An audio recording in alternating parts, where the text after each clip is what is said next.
sure you tell Jason that, you have it. 'Cause I don't want to this month. That's true.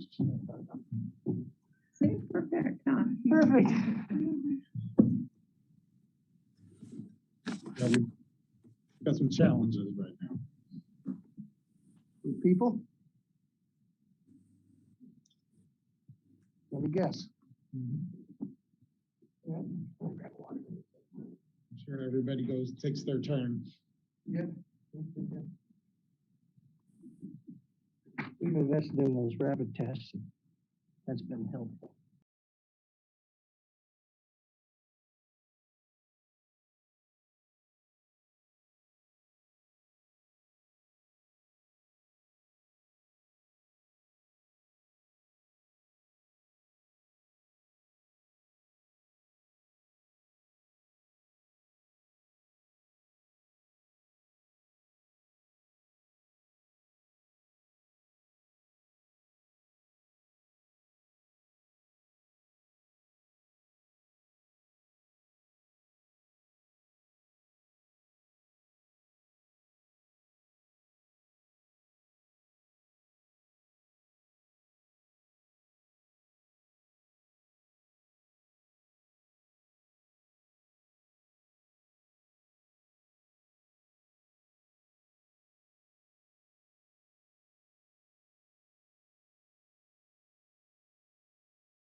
I've been there. Yeah. I've been there trying to connect to meetings. I've been disconnected during meetings several times.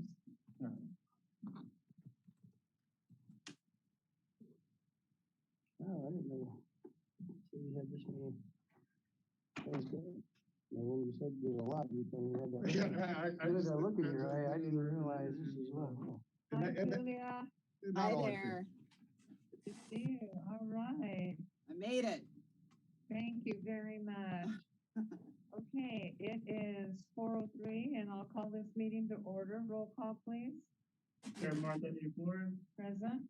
Member Kelly Creel, Member Maria Beeman, Here. Member John Lawman, Member Julia Liu, Here. Member Rob Taylor. Here. Okay, oral communications. This is the opportunity to address the audit committee on any scheduled matter unless additional time is authorized by the committee. All commentary shall be limited to 3 minutes per individual and no more than 15 minutes total. Any public comments in here? See that there are none. Do we have any public comments virtually? Your Honor, there is no one in attendance at the Zoom meeting. Okay, thank you very much. Surprised Brock isn't on. I know. Well, we're streaming on YouTube, right? Okay, so it could be on YouTube. Okay, we will now go into scheduled matters. The approval of draft minutes of September the 28th, 2021. Everyone's had time to look at them. Anybody wants to make the motion? Make a motion. We have, we have the motion by Mr. Taylor and the second by Mr. Lawless. I'll just say all those in favor. Aye. And no opposition. Okay. Now we'll go into the review and consideration of unfunded pension obligations regarding considering options to address the city's unfunded pension obligations. Thank you, Madam Chair. With us today, we have Bud Levine and Nikki Tallman, who Bud serves as municipal advisor to the city as it relates to matters of financing. Worked with the city, prior to even my joining that, I would say for a couple decades now, and I don't know cumulatively where we at in terms of financings, but it's probably got to be approaching 100 million at some point. I would think so. Yes. Yeah. So, and so this has been a subject of a lot of conversation of pension obligation bonds, and especially as very favorable financing terms in current environment, a lot of cities have reviewed and some have proceeded with the issue of pension obligation bonds and this is what I want to say. And sometimes if you go out and read about it, and I this is in the news quite a bit. The political thing that you will hear is that they've issued the bonds and the political statement is that we've resolved the unfunded liability. That's the political statement. That's not the business statement. The business statement is actually you just fixed it at the moment that you issued because the following day there was more UAL that ends up being created. It's a moment in time based upon a calculation of what you have, and because it is in the information materials provided to you, we're at a kind of a pivotal time right now because of PERS. And I guess over the last 5 years has been what's called the reduction of the discount rate. So as they've evaluated their portfolio and their performance history, what used to be a 7.75% return assumption, and this all goes to how the pensions are funded in the first place, which is by 3 revenue streams. There's the employee themselves, and their contribution is set by statute. It's fixed, it's a percentage, and set by statute at a certain percentage of every dollar it goes in. And then you have the investment part, which is as those contributions come in, they're invested, and that's what, and then based upon their performance, dictates what's called, this is what then the employer's contributions then vex upon whatever the performance is. So when the portfolio is robust, mind you, the employee contributions are consistent, it's fixed. You have the performance of the portfolio, and whatever is if it's fully funded 100%, which has been in my experience, has been the case, there is no employer contributions. It's fully funded, and the employees were still making their contributions. And then when the investment portfolio doesn't do what it's supposed to, or you change the benefits, which then changes the actuarial, then the employer begins to have contributions. And so over, I would say subsequent to 1999 to today, so 99 is when significant benefit enhancements were put in place, retroactively as well. And there's a lot of background and history to how we got here, but a lot of it was political on the behalf of the state, but then cities followed suit in terms of benefit enhancements, which then has had a corresponding, what would you call that? A de-enhancement. I don't know, what's the right word? So as a case in point, as we sit here today, Fernando has a different formula than I do, only because of changes in benefits for new public employees. So the formula that we call classic employees are different than what are called PEPRA employees, which was Governor Brown realized that the system had challenges that were going to be insurmountable and said, okay, so now all new employees as of this date are all going to be PEPRAs. So as Fernando and I sit here, we're both under two different formulas. And there's no way for Fernando to get to because he's had a start date of a certain date. So there was an enhancement of benefits and a de-escalation of benefits from a formulary standpoint.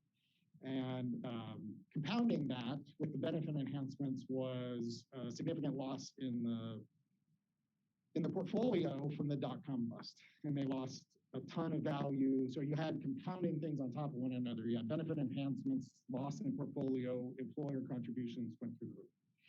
And that was all based still on we're still seeing the net effects of this now as they look at what is the performance history that's taken into account to amortize your UAL. So from the city of Porterville's perspective, we've kind of been a leader in this regard. I'll just give you several examples as I describe that. So we created another tier of employees before the state developed the new tier. So actually we're in and you'll see this in the presentation, we have 3 tiers of employees here. We have classics, then we have tier 2s, and then we have tier 3s, which are your PEPRAs. So, would we have created that second tier if we'd known that the state a couple of years later was going to create the next one? We probably wouldn't have, but we have some particular things because we began to do a de-escalation of benefits before it became fashionable for the state to do it. In addition to that, we've done prepayment of contributions. We've made additional payments, I guess you would say. So instead of just paying, and let me say this, we also prepay our contributions. So if you have necessary cash flow, you can prepay at no interest, right? Is that how they? So essentially, we have sufficient cash flow to basically prepay our annual, what we believe to be the millions of dollars that we're going to be paying in payroll costs this next year. We pay it up front, so we avoid the interest on that from a month-to-month basis. So we do that, and then we've made additional contributions to help pay down our UAL, certainly not at significant magnitudes, but as some terms of benefit. Okay. Talked about it a little bit, but making additional discretionary payments, but it's not actually made any additional payments. So we're only right now contributing what is our actual required contributions as set by first. Anything else that I said that was not precise? Okay, so, all right, so with the correction of the minor piece that we've made additional contributions. I guess this gets back to, so where we're at is that we have done things to try to mitigate this. And there are a variety, so and in some instances, and actually this goes back to the recession, fortunately, the city of Porterville, given it had, I would say, pretty conservative financial stewardship, we didn't have any layoffs during the recession. Many agencies did, which actually compounds your problem because of the contribution side. So if you reduce the number of employees that you have a contribution problem, which you fall behind. That is one of the, I would say one of the things that the situation of today could have been worse had there been layoffs, because because you wouldn't have had the same amount of contributions being made back in those times. The other thing we did before many other agencies, is we negotiated with our employee groups increases in their contribution on their side. So there's a statutory level, I think it's 8%, 7 or 8,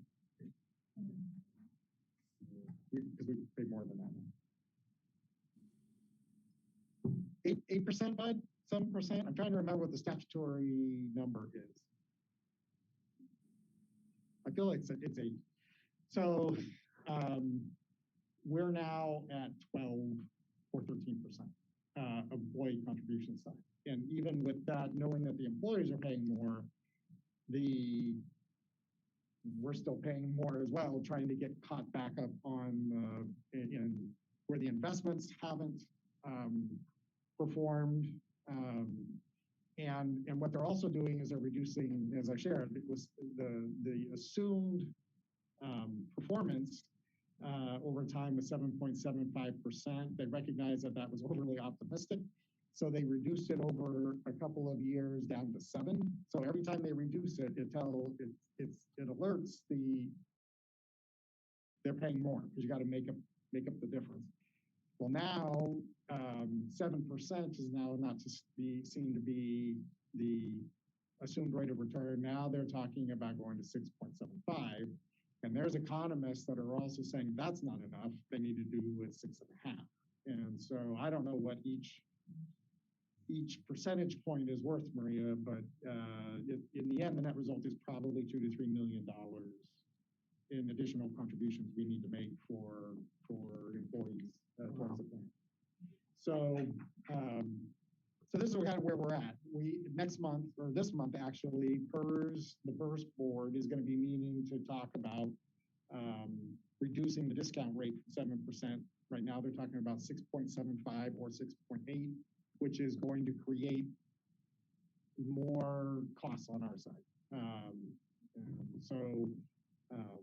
And this is why I say, even if you do a pension obligation bond, you have these new expenses that are going to be being created that are kind of crescendoing out there. So all of that in context. Is there anything I didn't kind of adequately describe the dilemma of PERS? No, that was a great, you took away about 4 minutes of my thunder here, which is fine. Good job introducing. It saves me from all of that. So are we ready to proceed now, John, or? Yeah, so what, in speaking to what organizations have done, is that they pursued pension obligation bonds, which I would suggest, if it is evaluated, it is just one of several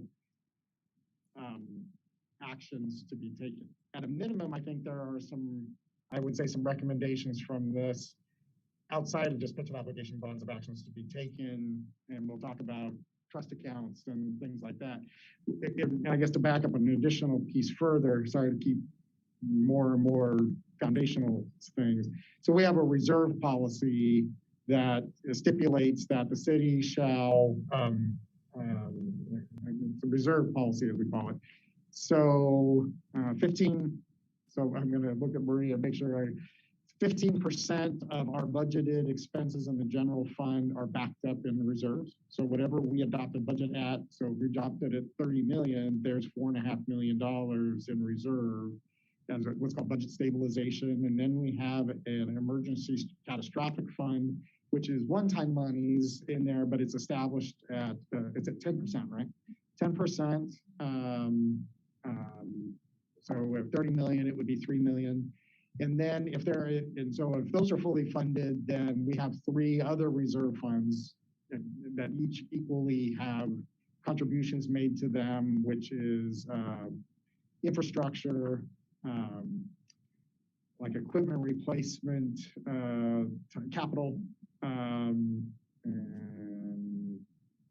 facility. Yeah, okay. So you will see from time to time, we took an action last night, for example, to use part of that funds because the HVAC system needed a replacement, with $7,500 replacement part for the police department HVAC system, and it came out of the equipment repair facility fund. So it's there for non-depreciated assets is what I would call it.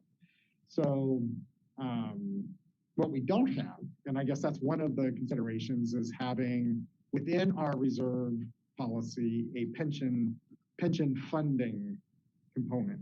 So at a minimum, I think that's also part of the consideration perhaps in this conversation. I guess with that, that's about, is that enough introduction perhaps? Absolutely. Perfect. Okay, thanks, John. We're here today to give you kind of a not such a specific presentation about your Calpers account, but just an overview of how the system works, some reference to the situation with the city, with the idea that once we've completed that and you've had a chance to digest that, you would want us to come back at a future meeting to be very specific about proposals to put together an overall plan to address the unfunded liabilities, which would include as a major part of that issuing pension obligation bonds, the savings of which would be used to help fund some of the other types of activities that you could do to deal with future unfundeds. With me today to make this presentation, I've got Rob Pankratz at our office, who those of you that were here on the last audit committee meeting, we talked, of course, about the refunding of the 2015 Capital One situation that produced some nice savings. And he will be leading the presentation that we've put together. Also here is Nikki Tallman from Brandis Tallman, part of Oppenheimer. I'll let her in just a second just introduce herself.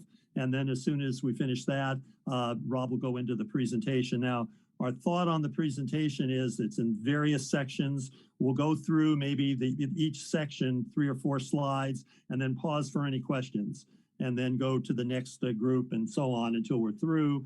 And then at the end, if there are more questions, we'll certainly address those. And then we'll have a few comments on the materials that, John, you included in the packet from the League of Cities and also the PARS, less on the PARS, but a few comments on several of the points that are in the League of Cities materials. So with that, Nikki, you want to just have a few words before we start? Sure. Good afternoon. I'm Nikki Tallman. For those of you who haven't seen me before, we acted as the underwriter on the city's 2018 sewer bonds, as placement agent on the city's 19 sewer bonds, and as the underwriter on the water bonds this year, 2021, and also as the placement agent, as Bud mentioned, on the Capital One loan refinancing just a few months ago. So happy to be here again. And you'll hear from me a little bit later in the presentation. So with that, I'll turn it over to Rob. And Rob, are you going to share? Do you need to? Do we need to share the screen so everybody can see the presentation, or do you already have that loaded in from the materials we sent? I'd like to share the screen if you guys don't mind. I don't have that with Yeah, go ahead. We'll give you share screen privileges, Rob. Yeah, why don't you give great. Rob, that'd be great. There we go. Okay. Can everybody see my screen? Yes. Okay, great. So I'll hop right into it. Good afternoon, everybody. I'm Rob Pankratz from Wolf Hansen, and I'll be guiding us through the first part of this presentation on Calpers unfunded accrued liabilities. This presentation is broken down into a few main sections to sort of keep things organized, starting with an overview of the Calpers system, a review of the Porterville retirement plans, a couple slides on Calpers' historic performance, a couple slides on pension optimization strategies, and then finally we'll end with a discussion on pension obligation bonds. So jumping right into slide 2, overview of the Calpers system. Most agencies, such as the City of Porterville, participate in the Calpers retirement system to fund retirement benefits for your employees. PERS is the largest public retirement system in the country. The city participates in this pooled retirement system. The city pays into the based on their percentage of payroll, which is their normal cost payment. And then when invested by Calpers at an assumed rate of return, currently looking at 6.8% as of their last announcement, but that's not firm. That invested money is added to the cash deposited, and it's actuarially designed to provide sufficient funds to pay all retirement benefits to city employees. A little bit more on the normal cost Calpers payment. So payments to Calpers from the employer consist of two main components: the normal cost and a scheduled payment towards the unfunded accrued liability, which we're going to refer to throughout this presentation as a UAL or sometimes as the shortfall. The normal cost is the total amount that a Calpers actuary has determined should be charged to the city in a given year so that its employees it's charged in a given year to all plan participants and its employees to complement the year's investment earnings so that all benefits can be paid out and all of Calpers' administrative costs can be covered. These collected amounts are then invested by Calpers in their pooled investments. Moving on to slide 3, Calpers investment performance. If actual Calpers investment performance does not meet their assumed rate of return that's needed to fund benefits, or if an employer does not make sufficient contributions to its Calpers fund, the resulting shortfall is calculated and allocated to the city or the employer in the form of an unfunded accrued liability, or UAL, or as I said previously, shortfall. Unfunded accrued liability. When the shortfall or UAL is calculated, it becomes an obligation of the city, and the city accrues an annual cost on the balance of the UAL at Calpers' target rate of return, which was 7%, and now they're currently looking at, as John said, 6.75 or 6.8%. And that is added to the existing UAL balance each year. This cost represents the return that Calpers assumes it could have earned on those funds had they been invested in the pool. Schedule of UAL payments. Calpers gives each participating employer each year an amortization schedule to pay down its UA obligation to Calpers over a period of years. I believe of the 6 different plans, the longest payback schedule for Porterville right now runs through fiscal year 45-46, or about 25 years. Future performance of Calpers. If investment performance exceeds Calpers' expected rate of return, the net benefit is credited to the employer to pay down the existing unfunded liability balance. If the employer has no unfunded liability balance, it remains in the account as a credit to offset future UAL that might accrue. If investment performance is less than the expected rate, the shortfall is added to the UAL, or if there's no UAL, a new shortfall is created, which will then be amortized along with the amortization schedule for the other plans. Debt-like obligation. The UAL is an obligation similar in many ways to other long-term liabilities. It's legally enforceable and has a mandatory payment schedule, although its terms can be slightly more flexible than those of a bond, such as a pension obligation bond. It is effectively a debt with an annual interest cost calculated at Calpers' assumed rate of return on the unpaid balance, plus the amount necessary to amortize the principal over the provided timeframe.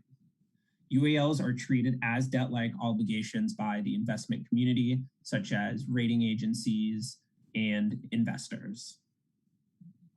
So that's sort of the end of our first quick section on the overview of the Calpers system. Before I open it up to questions, Bud or Nikki, would you like to add anything at this stage? The only thing I'd like to add is when there is a UAL, that means that that money is not in the plan to participate with the earnings that Calpers is going to, or losses that Calpers is going to generate. So that's something to always keep in mind. And then the difference is made up when it's not in the plan because it's still outstanding as a UAL.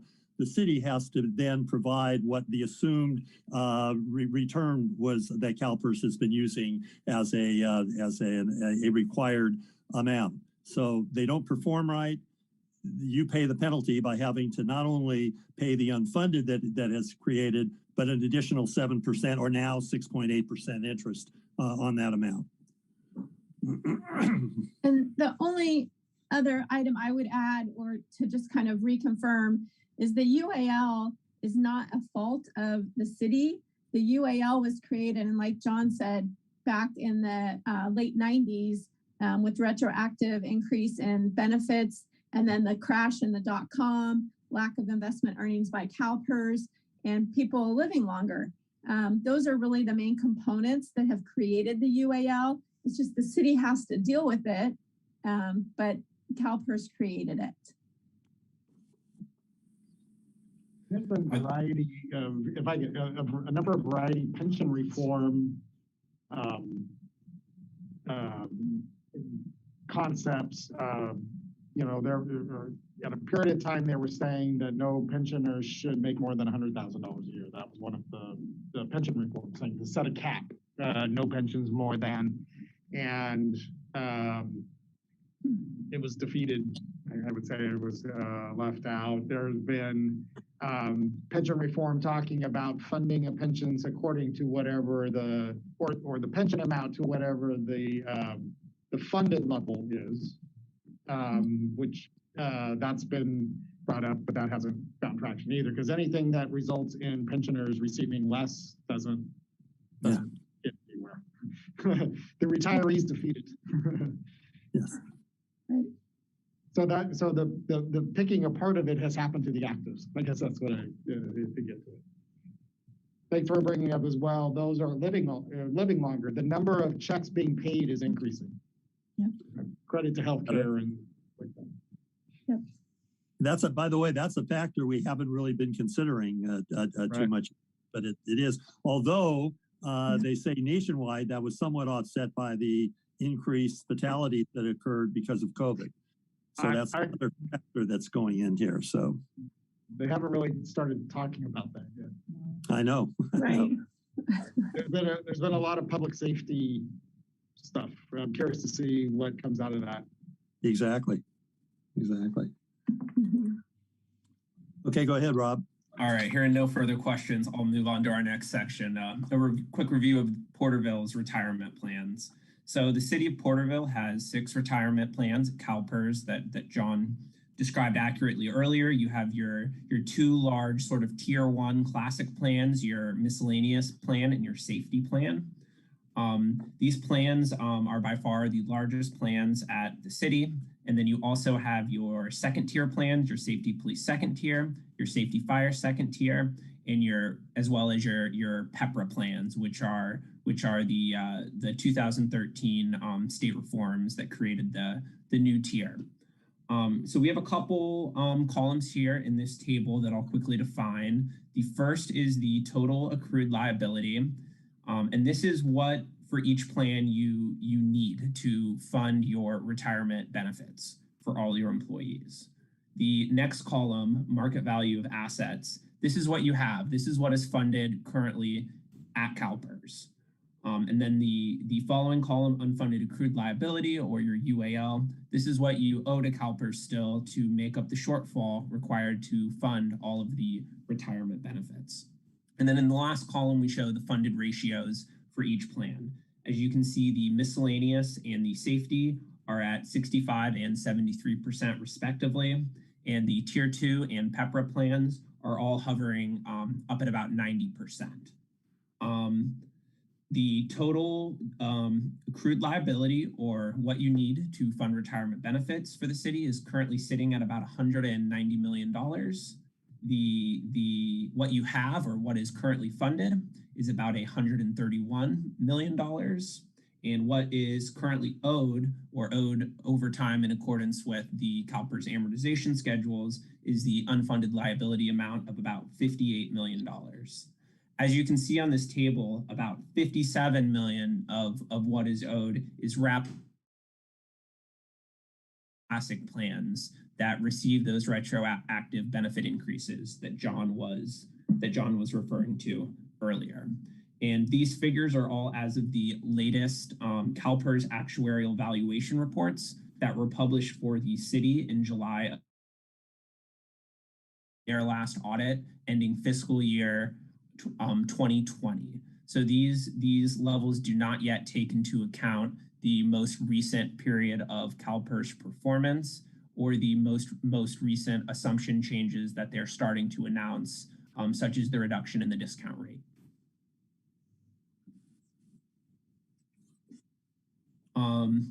Next slide. Here we sort of break down on a little pie chart the total pension assets in the pension plan for the city of Porterville. On the left-hand side, you can see in the green semicircle, that is what you have, that's your funded amount. Between all 6 plans, it's at just under 70% as of the last Calpers audit. And then what you owe, your shortfall or your UAL, is at just about 30%. A little bit more on the shortfall. So your shortfall is what you owe to Calpers. It's amortized over time. The current amortization schedule runs 26 years, although that schedule is reset each year when Calpers releases its actuarial valuation reports. This shortfall of $58 million accrues interest every year at Calpers' assumed rate of return, which was 7% and now is looking to be 6.8% for the next year. Calpers has estimated in the actuarial valuation reports that the total interest to be charged on the city's shortfall over this 26-year period is about $44 million. And that would be in addition to your $58 million in shortfall that you already owe. The UAL is the city's most expensive debt from an interest rate standpoint by a fairly wide margin. Oops. Continuing on to slide 7, this table here shows the shortfall or the total UAL over time for the 6 Porterville Calpers plans, although as I stated earlier, that's almost 95% plus is contained within the classic tier 1 plans. As you can see, it can go up and down over time based on Calpers investment performance and based on other actions that the city take in regards to contributions. You can really see it start to grow in fiscal year ending 2014 up until the current fiscal year on the chart. A little bit on UAL growth over time. The principal amount of the shortfall or the UAL amount has grown by over 22 million for the city of Porterville since fiscal year 2011. And this growth has all taken place despite the city making its annual payments and prepayments and UAL payments to Calpers in accordance with what Calpers has asked you to do and what Calpers expects their member employers to do. So by doing nothing in addition to address the pension liability at the city and merely following Calpers' directives has led to this growth over time, fairly significant growth. Hey, Rob, it just hit me that John had indicated, John, I believe you said that there have been extra payments made along the way too, as you've had excess revenues. So those would be reflected in these numbers also. So despite that, you still see this growth of the size of the UAL continuing. This kind of chart I found rather interesting because it kind of shows you what might happen if you do nothing. If you don't make any action to come up with some kind of a plan, this is where your trend is, and this is what it looks like. Most of that is because of the reduction in the discount rate from 7.5%. Right, so we've seen a 0.75% reduction. And Maria corrected me. I swore she told me we made extra payments, and maybe she doesn't want. Yeah. Okay. I swear you told me that, but she corrected. I definitely know that we pay the estimate beforehand. Yeah, and John, you guys, I'm assuming you pay the yearly, Maria. You always do stuff like that, which is great. So you get that discount instead of doing it on a monthly basis. John, you might have been referring to the side fund payoff that I believe you guys completed in 2013. Well, no. I thought we had made a couple of extra payments, but that's just okay. I apparently daydreamed it. You gave me authority. That was on your. Okay. All right, moving on to slide 8. On this slide, we show the growth of your UAL payments and your currently projected UAL payments to Calpers over time. As you can see, starting in fiscal year ending 2018, your UAL payments, which do not include the normal cost payments to Calpers, were in about the $2.5 million range on an annual basis. For the last fiscal year that we just completed, fiscal year 2021, those payments had grown to approximately $4 million a year. And by fiscal year ending 2023, Calpers has projected that those payments will grow to almost $5 million a year. So a little bit on this growth of payments over time. Annual UAL payments are growing rapidly, and Calpers projects them to continue to grow as of their last actuarial valuation. From fiscal year 2018 to 2023, the annual UAL payment has grown by $2.3 million a year, an 88% increase. This is significant because as a comparison to your normal cost payments, they're growing much, much faster because normal cost payments are based on a percentage of payroll and are thus relatively level on an annual basis unless there's dramatic differences in your payroll from year to year. And the normal costs produce a fairly predictable cash flow, which is a big positive when compared to the UAL payments. And this sort of ends our second section on the city's retirement plan. So again, I'll kick it to Bud and Nikki if you guys want to add anything, and then we'll open it up to questions from the committee. No, I think that was pretty thorough, Rob. I have nothing to add. I have nothing to add either. Anything from the committee at this point? I'd speak just for a second kind of how the city's budget is structured and it's representative of employees. So when we talk about primarily general fund funded employees or public safety, it's 70% or more or 80% of our employee count in the general fund are public safety, they're police and fire, the 20% in the general fund. The largest of the miscellaneous employees are what we call enterprise. So they're in refuse, streets, water, primarily non-general funded employees. So what you're seeing is a composite of all of the employees, but that's why you see public safety kind of carved out in that almost exclusively they're general fund employees. I mean, there are some that are Measure H, as I'll call them, that are, but from a general fund standpoint, it is almost in large part public safety, and then the miscellaneous are not general fund. There are other kinds of things. So there are examples, for example, in human administrative services or finance or planning, but when you think of our public safety departments, which are 250 of our 340 count and not all of them are public safety. Some of them are like animal control. They're not sworn, so they're not in the public safety. They're miscellaneous. So animal control, code enforcement, records. I mean, there is non-sworn public safety, but they are our largest operation of that. So when you look at this, the way I look at it is it's kind of interesting.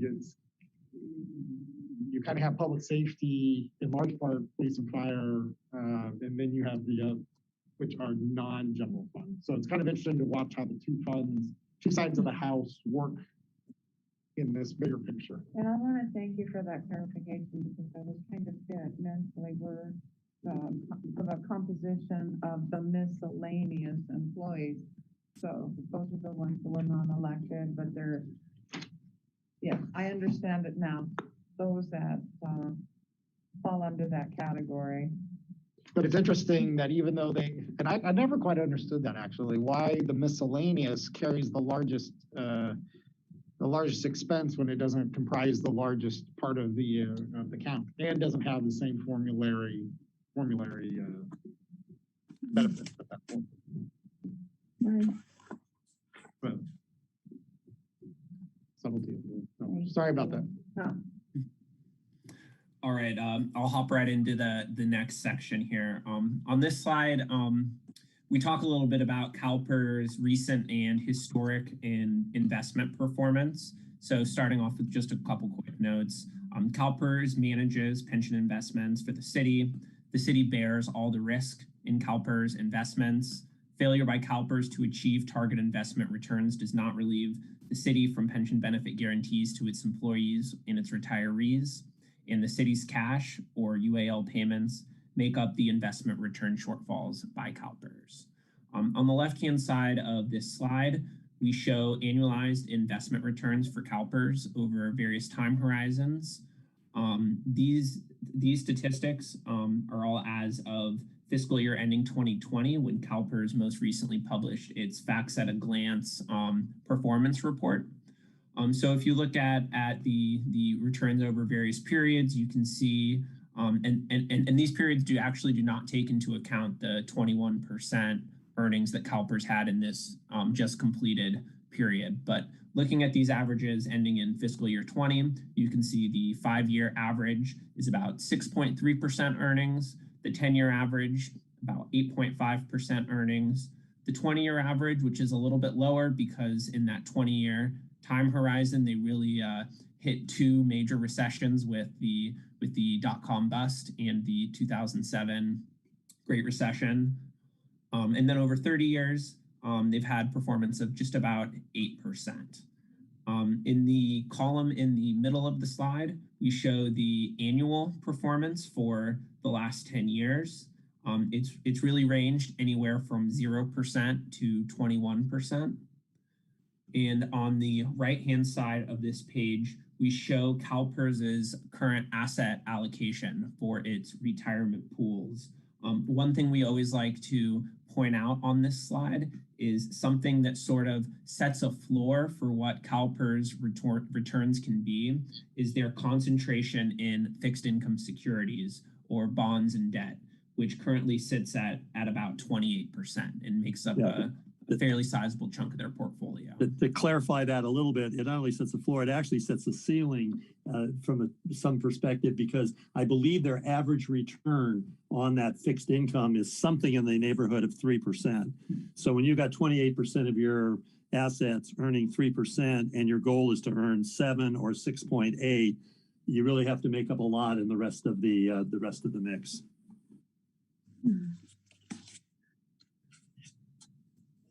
Right, and jumping to slide 10, this also talks about Calpers' performance. On this slide, we really list most of the pension cost increase drivers for the plans at Calpers.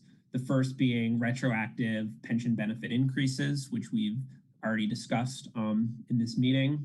The second is investment performance when compared to overly optimistic returns expectations. So that would be, for example, Calpers' 7% target rate of return compared to its 20-year period that we just showed on the prior slide, which I believe was the lowest period of 5.5%. So there you see if it's a difference or shortfall of 1.5% on average over a 20-year period, that obviously is a cost increase driver. But in John both already mentioned, people living longer and drawing pensions longer is a cost increase driver, as well as fewer active workers for each retiree, meaning that cities are, as far as their normal cost, are only making contributions as a percentage of their current payroll, but they may have a smaller payroll or less employees on payroll than they may have had at previous points of time. Additionally, we have the assumption changes made by Calpers. This can be a reduction in the discount rate. This can be changes in mortality rates and other actuarial tables. And then finally, we have compensation increases above plan assumptions or benefit increases. Jumping over to slide 11, here we talk about sort of the main pension optimization strategies, or the main strategies for dealing with large shortfalls. The first one we list here is the annual prepayment. I believe this is something that the city already does and takes advantage of. This is where Calpers allows member employees to pay their UAL payment at the beginning of the year and they give employers a slight discount for paying that money early. I believe the current discount is 3% of your payment. The next solution, and sort of one of the more impactful solutions, is the additional discretionary payments, or ADPs. And these are really just one-time cash infusions into Calpers, either from city reserves, from the proceeds of a bond, or for any available monies that an employer wishes to invest with Calpers to lower their UAL and lower the amount of UAL that they're paying interest on every year.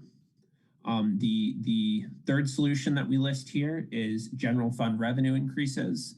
And these are obviously ways that you can make additional discretionary payments. You can get new voter approved taxes or assessments that can either be general and be used to fund pension obligations, or they can be specific measures that are dedicated towards pension related costs. And then there's also the ability to just generate other revenues by either raising fees or initiating new fees on various services. The second column here, we're going to talk about refinancing strategies to optimize your pension program. The first one listed here, number 4, is the Fresh Start or Informal Fresh Start. This is a program that's offered by Calpers where they'll take your current amortization schedule, which for the city of Porterville right now is 26 years, and they'll start you on a shorter, more accelerated schedule of 10 years or 15 years or 20 years, where you're going to pay back your UAL much more quickly. They are still going to charge you the 6.8 to 7% on your UAL every year, but your total interest expense is reduced by shortening the term that you're paying back that money to Calpers. Most people typically advise against this strategy because if you want to have a new amortization schedule or to pay it off quickly, it's cheaper to fund it with bonds than it is to fund it with Calpers, but this is definitely a program that they offer. Number 5 here is a lease revenue bond or certificate of participation. This is a type of pension obligation bond. It's different from most pension obligation bonds that you've probably seen in your area lately because it uses what we call a lease structure, which requires a city asset to be put up as collateral for the transaction. This works really well for organizations or cities with small pension liabilities and cities that don't really have very many other uses for debt, where they have excess assets that aren't tied up or encumbered with other financial transactions. This can also be used to speed up the timeline in which you issue POBs, because it allows you to skip a couple of the steps I'll mention when I get to number 6, which is the direct refunding. So jumping right to the direct refunding, pension obligation bonds. These are sort of the vanilla pension obligation bonds that you see most often. Unlike a lease revenue bond, they do not require an asset or collateral to secure the bond, but they do require judicial validation, which adds significant time to the financial schedule. But it's typically the more favorable route to go because you don't tie up any city assets. And then just sort of other various pension strategies that other people are utilizing is there's labor practices, considerations. There's the sale of surplus property. This is another way to generate revenue to pay down your UAL. And then number 8, lastly, is using pension rate stabilizations, 115 trusts, and other pension trusts and reserves, which are a really, really powerful tool if you can get money in them to begin to have that additional earnings to offset Calpers losses. And I think we're going to get a little bit more into 115 trusts and pension stabilizations later on in the presentation. Any comments from Bud and Nikki before I turn it over to Nikki for our next slide? Only the lease revenue bond COPs, the city is very familiar with that. And I think along the way, I think most of your assets have been used up for needed situations up to now. So I don't think that would be much of an option involving pension obligations. I think obviously, if it gets to the point of wanting to do bonds, the direct funding with the validation suit is obviously the one main option that's open along those lines. Right.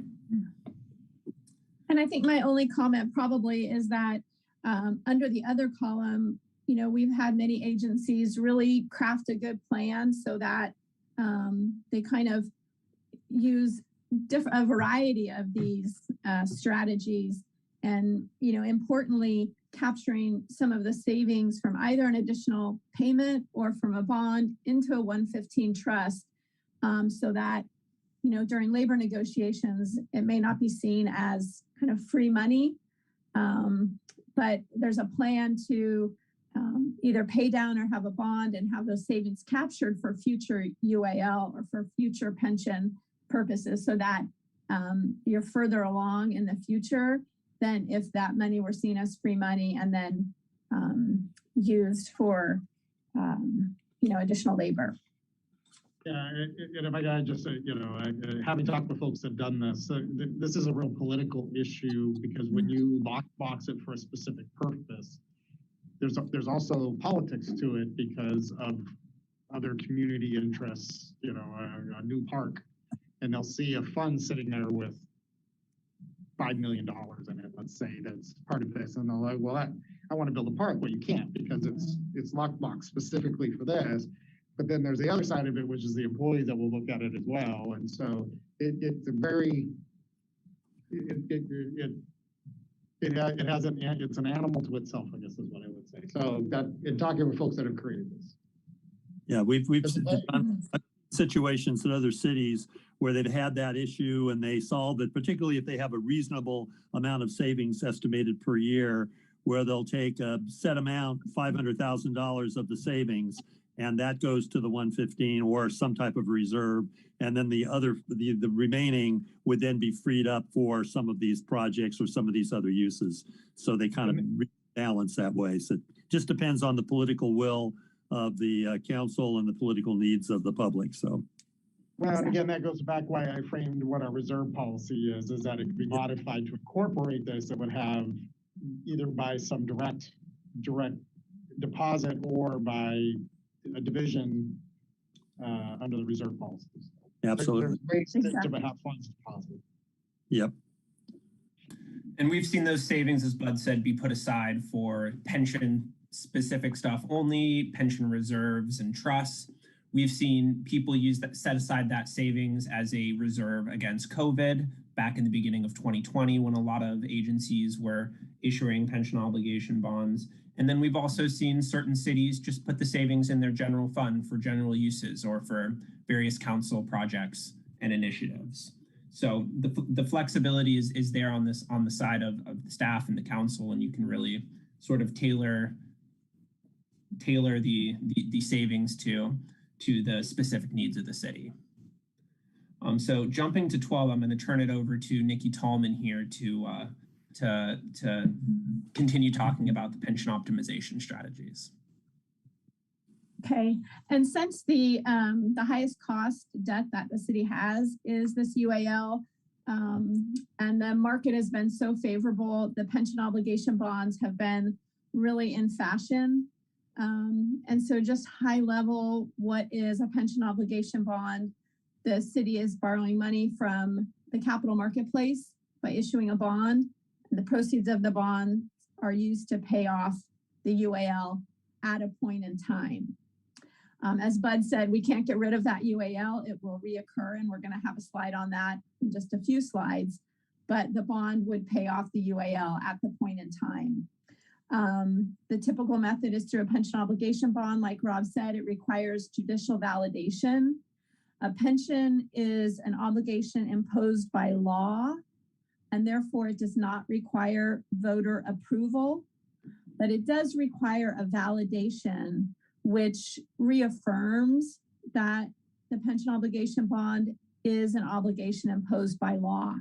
So that's why we go through the validation process. And it's something that your bond counsel would do for you. And it takes at least 60 days could take 90, but it's an extra process. We have seen the rating agencies give these bonds the highest rating, even as compared to a lease revenue bond. We did a lease revenue bond and a POB for the same agency on the same date. And the POB with judicial validation was rated AAA, and the lease revenue bond to raise money for new city hall was rated AA+. So Standard & Poor's has really looked favorably on the validated pension obligation bonds. The interest rate on these bonds is lower than that charged by Calpers.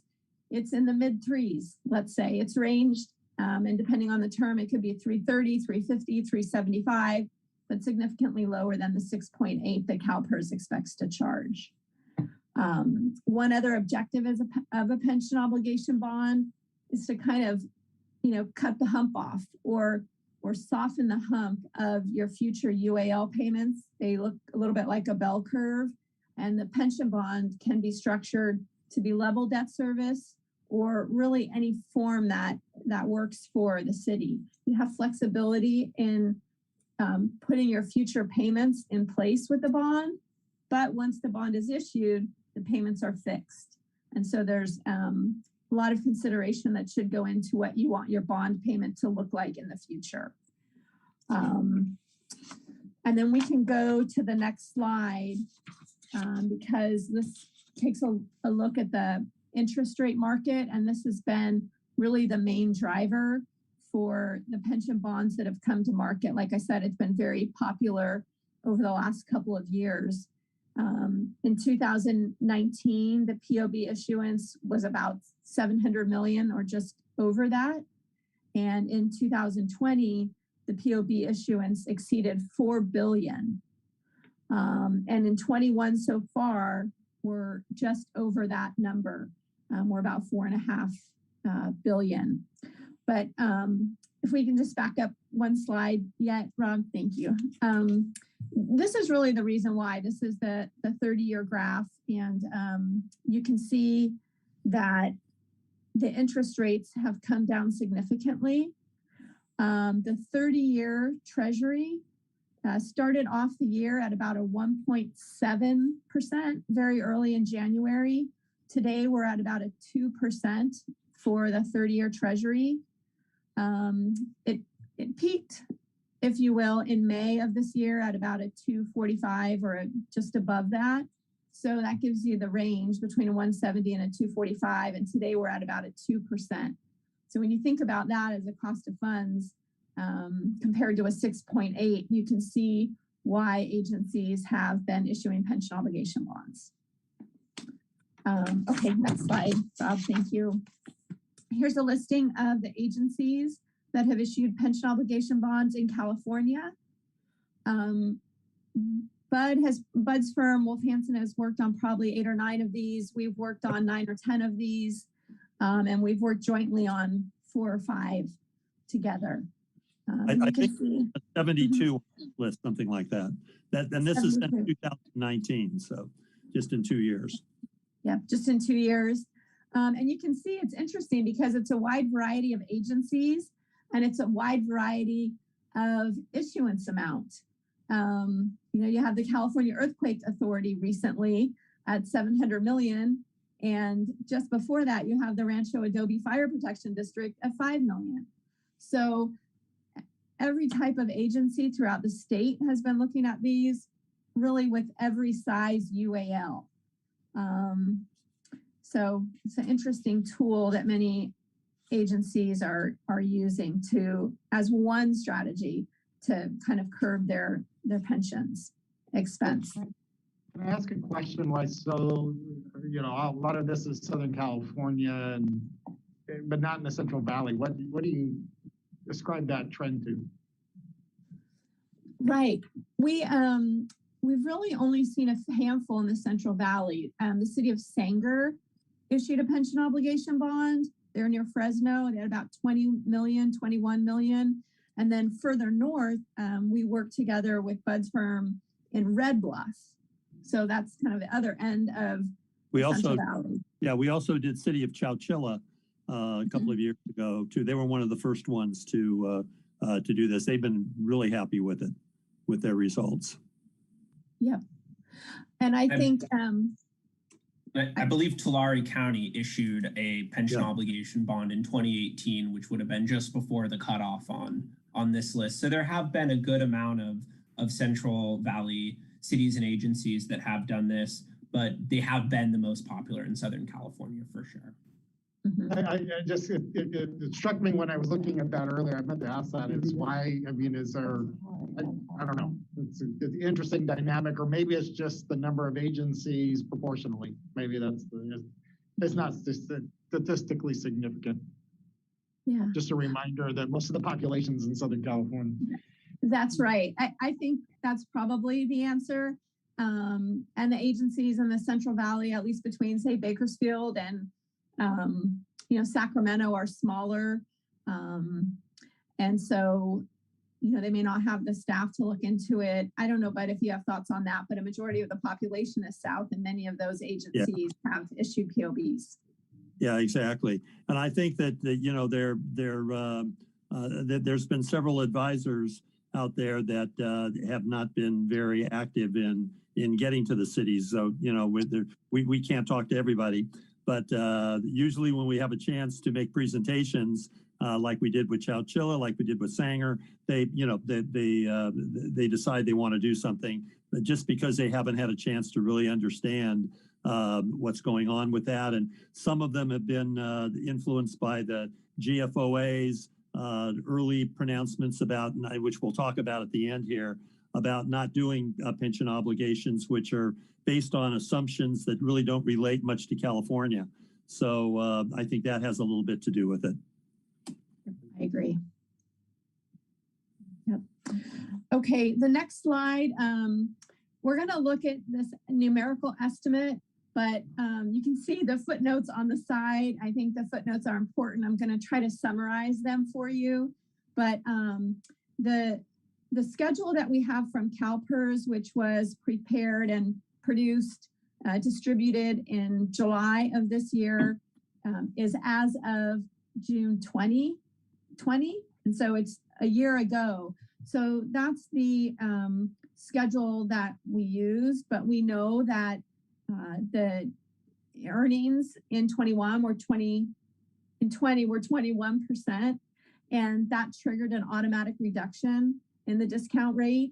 And the middle of this month, the 15th through the 17th, Calpers will meet and come up with a new discount rate, whether it'll be 6.5 or 6.75, we don't know. So there's a lot we don't know, but what we tried to do was quantify for you what we know from the most recently published Calpers report versus what a POB payment could look like, and what those savings could be. We built in quite a bit of buffer in the interest rate because we do expect the 21% earnings and the lowering of the discount rate to reduce the payment. So we wanted to kind of buffer that. But we also wanted to be able, with all of these assumptions, to give you an idea of what the savings could look like. What are we talking about in this presentation with the pension obligation bond? So the chart in the middle, you can see what the Calpers amortization schedule is estimated at. In 22-23, it's 4.9 million. And then it, like I said, it kind of has a bell shape. It increases to 5.8 in fiscal year end 26, in fiscal year end 29, and then it comes back down. So we ran pension obligation bond to kind of follow the shape of that amortization and to solve for annual level savings. And that's just one way to run the POB, just to give you an estimate of what the savings could look like. And they are just north of $880,000 per year. So quite significant, I think, in our opinion, and probably shows you why even some of the larger agencies have been very aggressive in issuing bonds, because the dollar savings are significant. Total savings on the current UAL amortization schedule versus the POB are just under 20 million.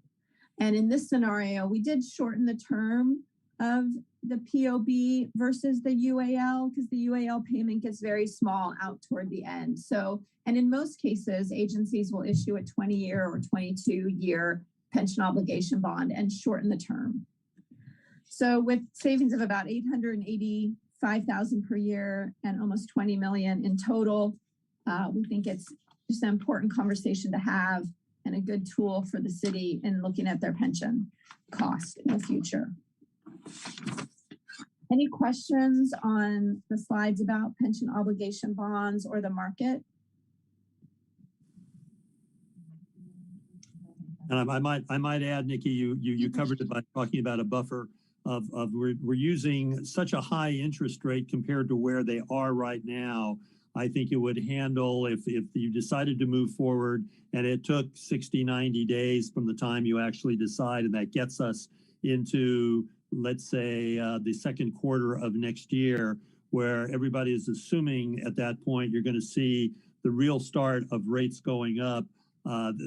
We've covered an awful lot of the potential interest rate increases that might be expected then with these numbers. My personal opinion is the interest rates will not go up quite that high, and these numbers could be very low compared to what your actual savings would be. But that's just my estimate. But to be safe, we're using a very conservative number here.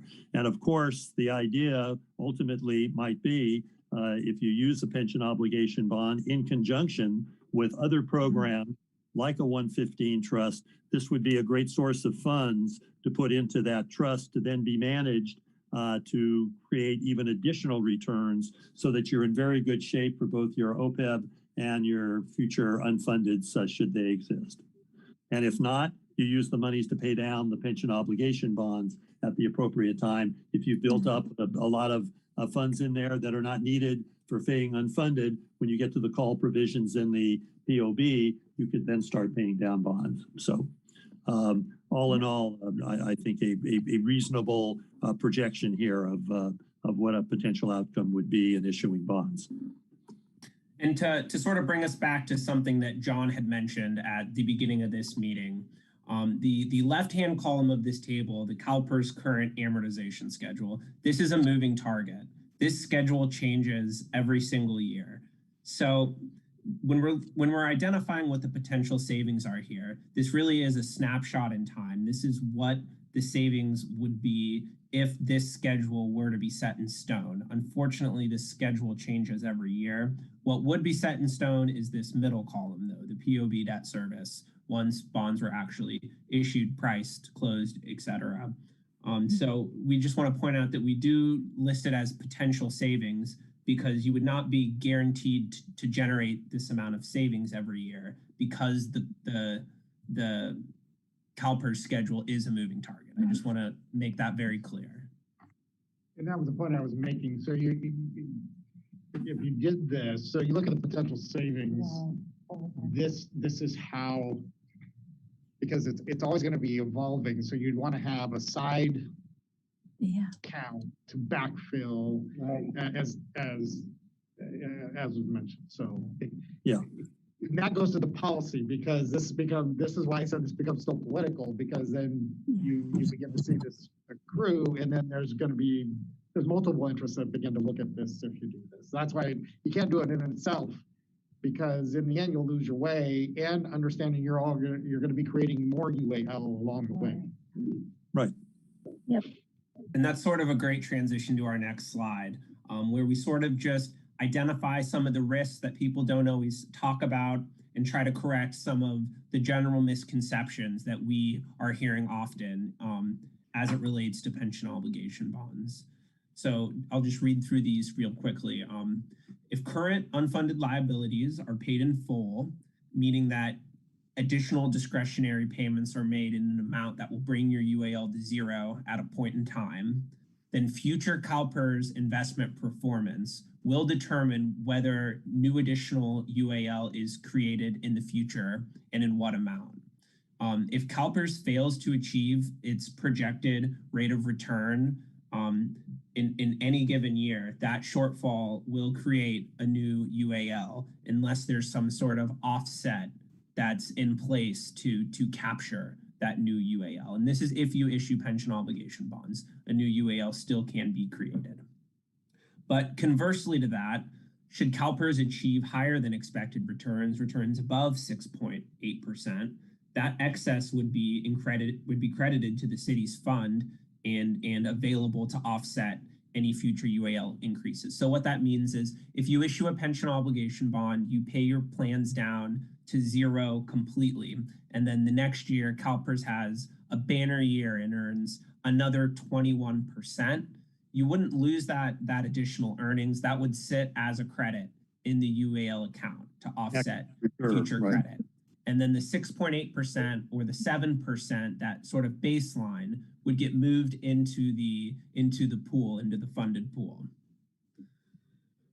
Third bullet point, there is no possible way to eliminate the potential for future unfunded liabilities to accrue due to underperformance by Calpers without exiting the Calpers system entirely. You're always subject to that risk as a Calpers participant. This fourth bullet point slide is a little bit lengthy, but it essentially is describing reinvestment risk.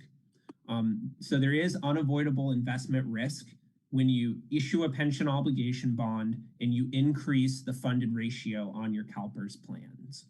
When Calpers has additional City of Porterville money to invest, they also have the potential to underperform on those newly invested funds.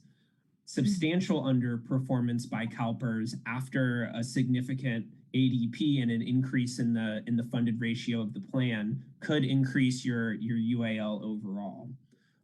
But conversely, when Calpers outperforms its projections, those newly invested funds from the ADP, from the pension obligation bond proceeds, would receive that same investment benefit. Pension obligation bonds can generate savings for issuers and employers when their cost of funds, the interest rate, the average interest rate on the bonds, which is projected to be between 3 and 4%, is less than Calpers' future performance, which they project to be 6.8%. And of course, over a matching time horizon. So that's one of the main reasons we spent a lot of time focusing on Calpers' investment returns over a period of years. Now, past performance doesn't always indicate future performance, but it's kind of the best measure and metric we have to evaluate that.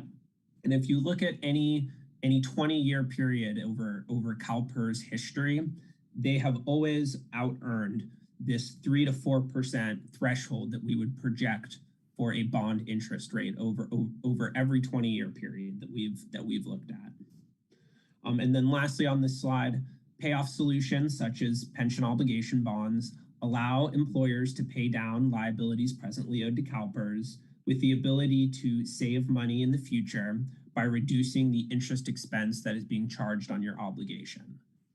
But eliminating today's UAL is by no means a way of eliminating the risk of future underperformance by Calpers.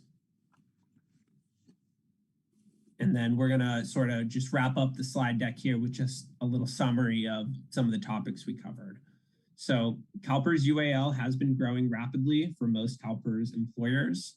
The growth is predominantly attributable to investment performance not meeting Calpers' assumed rate of return, as well as changes in actuarial assumptions. There are a variety of strategies and tools available to manage growing pension liabilities, including prepayments, one-time payments, the use of pension reserves and trusts, and the use of proceeds from a pension obligation bond financing. The best way to manage growing pension liabilities is to create a plan and a policy that outlines the city's strategy and parameters for using a combination of the tools that are available. A pension funding policy can provide guidance for how and when to implement available pension funding strategies. Due to recent economic factors, pension obligation bonds have become a very popular strategy for Calpers participants in managing their unfunded accrued liability.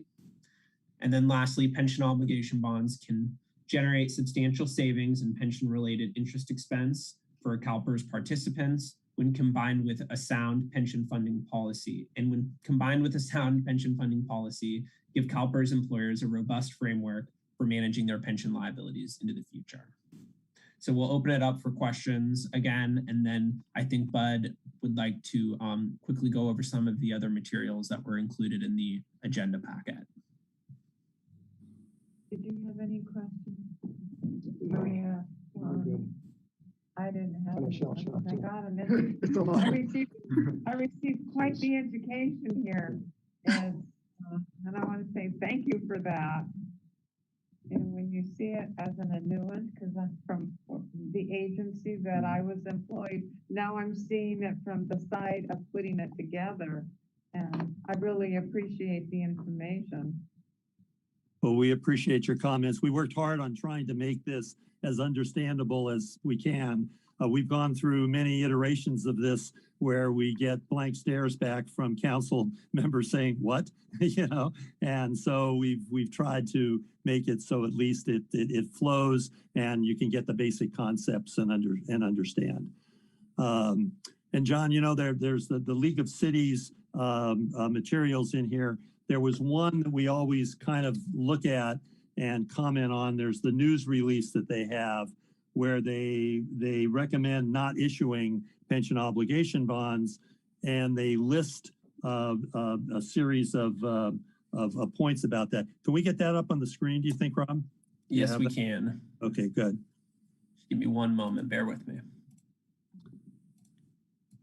And part of the reason why I think some of this isn't really relevant is this is a national organization. They're located in Chicago and Illinois, where they have a whole different kind of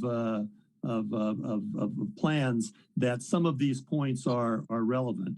And this is in a little different than the one that's actually on the news release, but you can leave it up there for us to look at.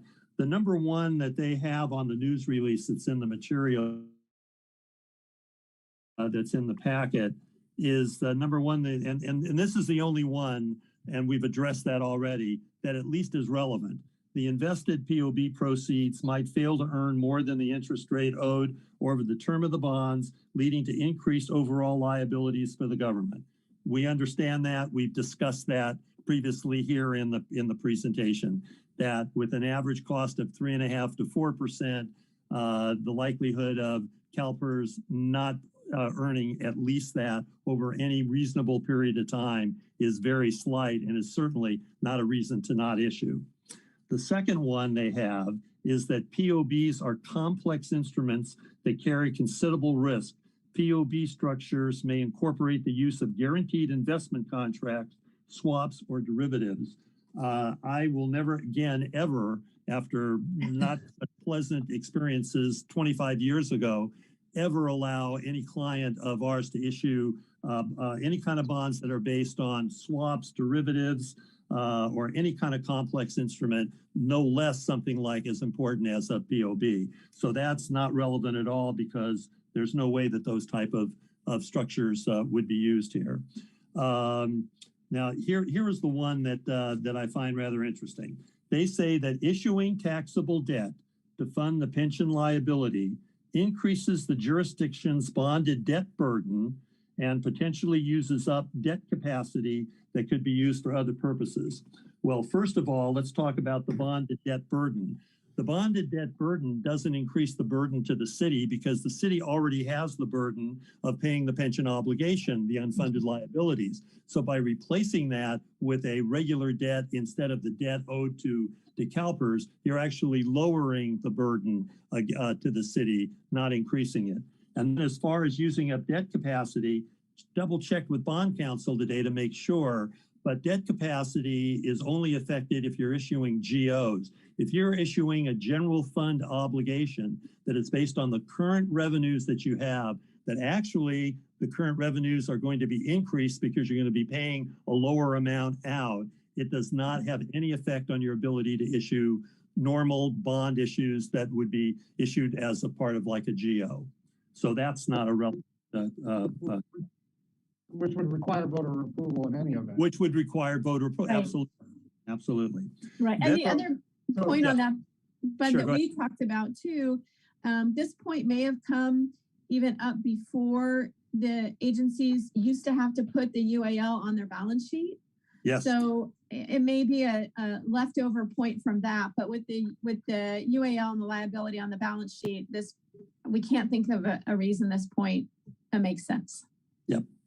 The other next one is POBs are frequently structured in a manner that defers the principal payment or extends repayment over a period longer than the actuarial amortization period, thereby increasing the sponsor's overall cost. We never do that. We never extend the debt beyond. We always do, as you'll notice on the presentation that we made that Nikki covered, we were actually talking about issuing 2-year shorter debt rather than the current amortization schedule. So we would never do that. Having said that, if a city has serious financial difficulties and they're having difficulties making their POB payments, their unfunded liability amortization, we then might look at structuring it so that we relieve the early years negative. But that's very seldom ever come up. Usually any city or issuer that is in that kind of financial difficulties doesn't warrant issuing any kind of bond anyway because it's not going to be marketable. So that's not a relevant factor. And then the last one that I think, Nikki, you already touched on it in the earlier part of the presentation is, and this is the last negative that they have for saying why you shouldn't issue bonds, is rating agencies may not view the proposed issuance of POBs is not part of a more comprehensive plan to address pension funding shortfalls. There's a certain amount of truth to this statement, but it's not a reason not to issue. What they're saying is they don't think that it's going to create a credit positive. We've seen examples where, as Nikki pointed out, it does create a credit positive. It should never create a negative, particularly if it's part of a overall pension plan. We've heard in a lot, or seen in a lot of the write-ups where we get very high ratings on POB issuances, in many cases higher than what their general fund issue is, that having to address the pension obligation or the unfunded liability circumstance and issuing bonds that saves them money without doing any of the other things that would increase the liability is credit positive. So I think almost you can see that every basic reason on why they've come out with the statement that pension obligations are not a good thing for a city to do is kind of offset by the reality of what exists in California, and further the reality of the way we would recommend structuring any issue. So other than that, there's a lot of good information in this League of Cities report where they go into a lot of the Calpers calculations and so forth, which we would get into in more detail also if we come back with a specific proposal for a pension obligation bond.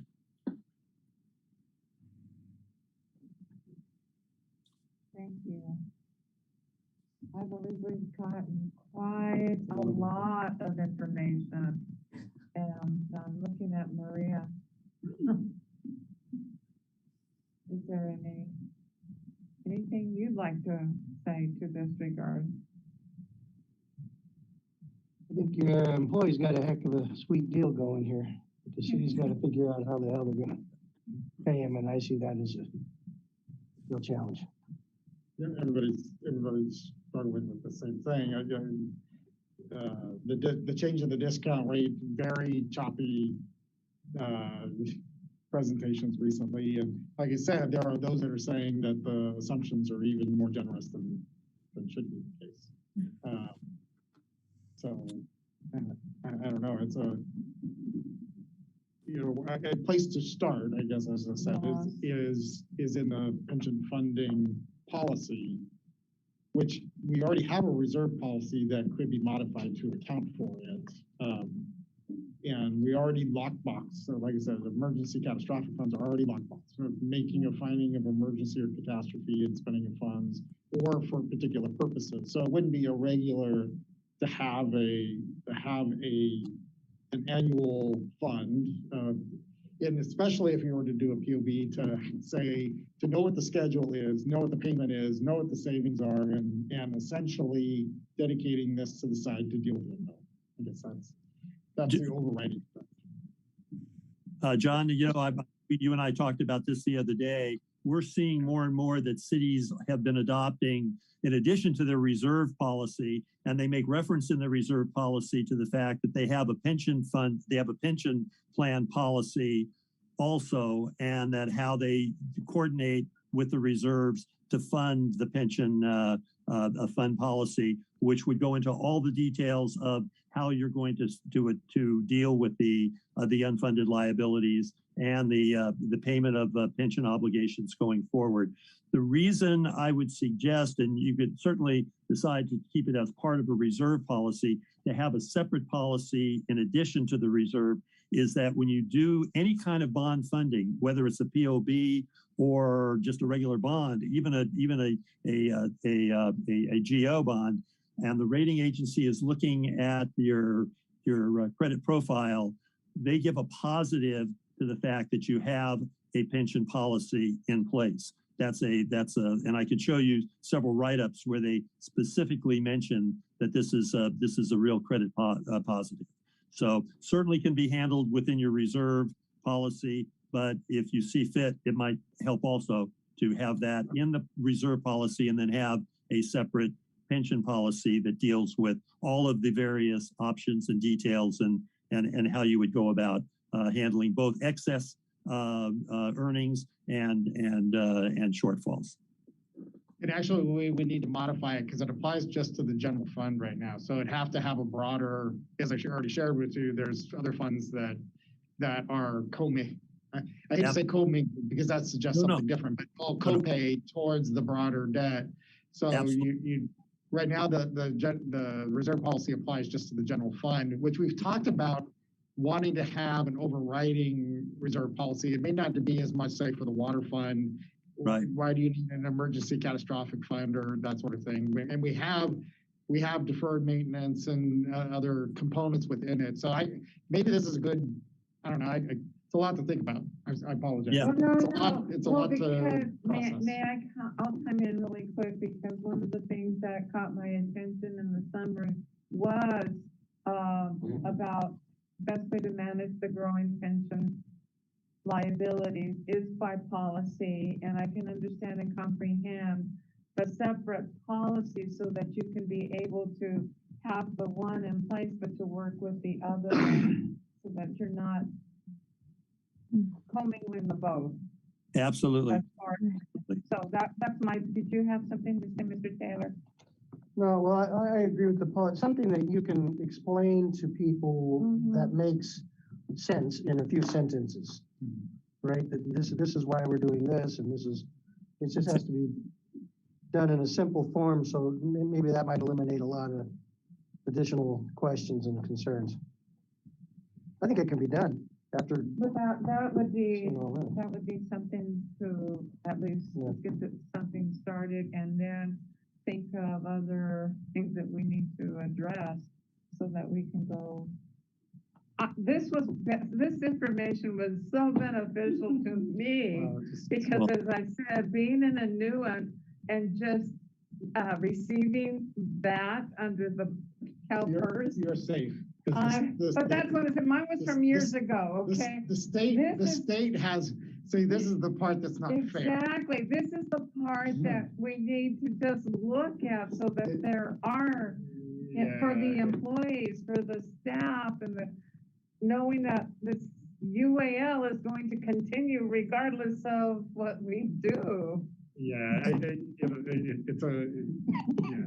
So within PERS, you have the state, and then you have the locals, and the locals are a little bit more on their own than the state. So this is why, unfortunately, you've got to try to find a survivor mentality as opposed to those that are state employees. Because the state employees, the state will take care of its own. In fact, they use our money.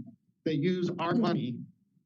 So when we have grant funds that they sit on for us to be reimbursed when we do a project, the bridge project, let's say, we have grant funding that we then get reimbursed. They sit on that money and they use it to pay their pension obligations. I wish I had somebody's money that we Yeah. You know, John, Well, life isn't fair. Yeah, if I might suggest, maybe if you're interested, we could come back to either your next committee meeting with more specific information about how a pension obligation bond would work. And at the same time, bring with us some samples of pension policies. And then because each city can adopt whatever kind of policies they want that's specific to what they find important.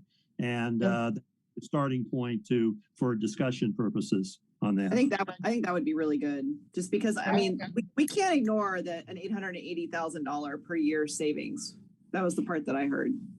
Well, and it's, so just, yeah, just recognize it is unrealized. So this is always the part that, so you're baby. Because then people want to spend it. This is the part that I always, so you have to look forward in it and recognizing that it's unrealized savings, and then you have to set it aside and you program yourself as if you are spending that money. I get it, because it doesn't feel like it's not, usually we do bonds to spend money on stuff, and that's not what's happening here. Here we're doing a bond to basically deal with that future liability that everybody just wants to not think about. It has to be disciplined. It has to be disciplined because you're not going to see it there. That's the right. That's I mean, that's why you need literally you're doing this to save yourself later, you know. right. So Exactly. What I'd also recommend is to look at our reserve policy and how it can be more general is what or more broad than just the general fund. And Maria and I've talked about this as it relates to our other funds. Not all of our funds are cash positive right now. Refuse is the one that is hemorrhaging right now. So there's some interesting components to that would have to be. Well, we should do a work session on that, and then we'd be happy to help you put that together. I think we can. So I think that'd be the next step would be to evaluate a pension funding policy, as well as what the city's right now is restricted to. We don't have a policy outside the general fund, right? Yeah. So, and we've talked about that, like with Measure H or water or those sorts of things, where there is, in some cases, I don't know. well, PERS liabilities transcend the general fund. That's the part that I was trying to think about it. How could it be interpreted more broadly?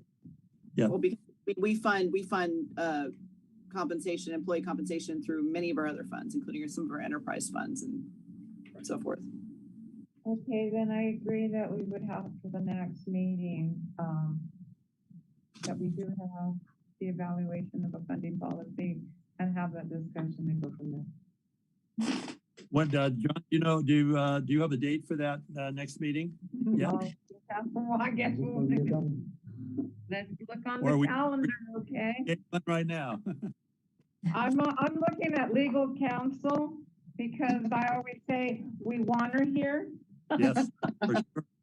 And we're already in the month of November and then December. So we have the beauty of what's called the 5 Tuesday month in November. So if I might suggest, especially as we get to the holidays, trying to meet again this month. On that Tuesday the 30th, huh? Well, yeah, I do have a conflict in the evening that night, but I'm available during the day and earlier in the afternoon, mid-afternoon. I could do that too. Tuesday the 30th, what time, Julia? I can do 3 o'clock or 4 o'clock. I just have something at 6 o'clock. Okay, and depending on if it's Zoom or not, I have to travel to Visalia, but. Is 4 o'clock good? Did that work for you, the 30th? The 30th, November the 30th? Uh-huh. At 4? Mm-hmm. Because that's usually what Councilmember Carrillo is available, so. Oh, good. Okay. It worked for us, right, Rob? I don't think we have anything on the calendar for the 30th. We're open for the 30th. Okay, great. Okay. So we'll have we'll book the policies, the reserve policy. Okay. And I'll get you some samples to look at, John, of various policies that I've seen similar to what you're thinking about doing, and use that kind of as a base, and then we could grow from there. And then by then, the good news would be we're going to know what Calpers' final rate is. They should be releasing that sometime mid-month, and we'll see what the market's looking like, and then we can do a more specific presentation about what the bond structure would look like, and maybe even have more accurate or closer to accurate savings numbers that look reasonable by then. Yeah, because we should know what Calpers ends up with, either 6.5, 6.8, or whatever Exactly. discount rate by then. Yep, and we should see what the Fed's doing about their tapering and all of that. Powell had a pretty interesting, I don't know, John, if you had a chance to see, might take a look at it tonight, his comments, which kind of salved the market a little bit. Interest rates dropped slightly. The stock market took off like crazy off of his comments. So it was a lot more accommodating that even though they may be raising rates, they're going to still be very much aware of what's going on in the economy and let the data drive the decision more than the preconceived program that they've been talking about all along, which kind of calmed everybody down that there's not going to be real drastic moves here right away. Oh, thank you very much. Little economic speech for the. Yeah. Look forward to our next meeting. Absolutely. Okay. Well, thank All you. right. We Thanks, everyone. and glad for the great reception. You asked great questions, and we look forward to coming back on the 30th. Thank you. Sounds good. Thanks, everyone. Thank you. Thank you, guys. Thank you. We're now going to our next scheduled matter, the review of city property use and concession agreements. Yeah, and I thought this was just a way I alluded to this, and actually it was a pretty exhaustive work product. I appreciate Fernando's efforts in actually putting a lot of this together. If you look through that, it's voluminous material. And these are not all created equal. Some of these are leases where we are at market rate or other types of things, and then others are, I would say, by licenses, which generally is $1 a year types of where given that the organization meets a community purpose, they receive favorable for $1 a year, they get the use of city, and then they generally have maintenance responsibilities. So this is at least an initial list. It doesn't actually include all of them because at the airport we have a mess of leases with all of the hangars, and but we did incorporate the restaurant, which is a market lease. We're required to as part of the FAA stuff, but I thought that would be an example of one that we have, the Airway Cafe. We also have the hospital at Centennial Plaza, and we have one more market, like OHV Park. Well, the golf course, they're both lease agreements we enter into, sorts of things. So I appreciate the list because I know that Councilmember Perlola also wanted to see the list of how many, and I saw that and I go, oh, that many. The part that Fernando highlighted, and I don't know, is COVID really in a number of different reasons, but we have agreements that we have that are not fully executed. And so even though councils approve them, there's a number of agreements that are not fully executed. So that at a minimum, that was a good housekeeping item to, as he was looking at, and some that are subject to meeting. And the one that always sticks out is the Kiwanis building. Used to be the Boy Scouts, which I don't know, been 20, 30 years since it's probably been, it predates, goes back 2 decades, I think. So, I mean, there's some of them that just need to be revisited. I agree. Because they're expired.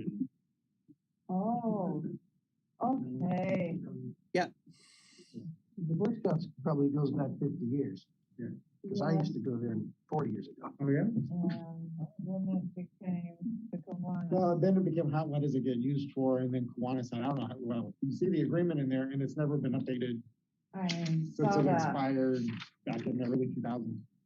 Okay, So, anyway, I thought this, so, it's a conversation to have with, yeah, and the continued efforts. I agree. I think, The Barn Theater was one that that's one the that council really, had wanted to have. I was gonna say, do we want to like schedule review for the next meeting, or, you know, for any of these, like pick a couple or 1 or 2, or? Well, the one that the council had asked was Barn Theater. that's Okay. one that, That's what I But thought. I don't know if there's others that are of interest. I know that's one because we have had meetings with the Barn Theater and we were waiting for them to they do the reorganization of their board, and when we met, they had asked to wait for that, and then I know that they have started a fund me page for some of the things we may have already discussed in there, but it was the board president that requested that we hold off and stay until they made their changes. So I think I would think the barn theater would be the one. That was a while ago. And that was during the pandemic too, you know, in the earlier stages of the pandemic that they had made that request, right? Yes. They've been doing some fundraising, trying to do some fundraising stuff, which has kind of had a crossover to the licensing because it's their building on city property. So I did want to mention, just as a note, the Burton School District, they haven't formally given us notice, but verbal notice that they will not be renewing their lease. They're going to be building their own facility, and so they'll be not renewing the lease. Which lease is that, John? Which one? So it's Burton School District. Oh, the corporation yard. At the corporation yard, Courtyard, where okay. They're on right. their- So they're going to be building their own facility, Okay, and that comes up a couple of years from now. okay. Had a good revenue stream for the city.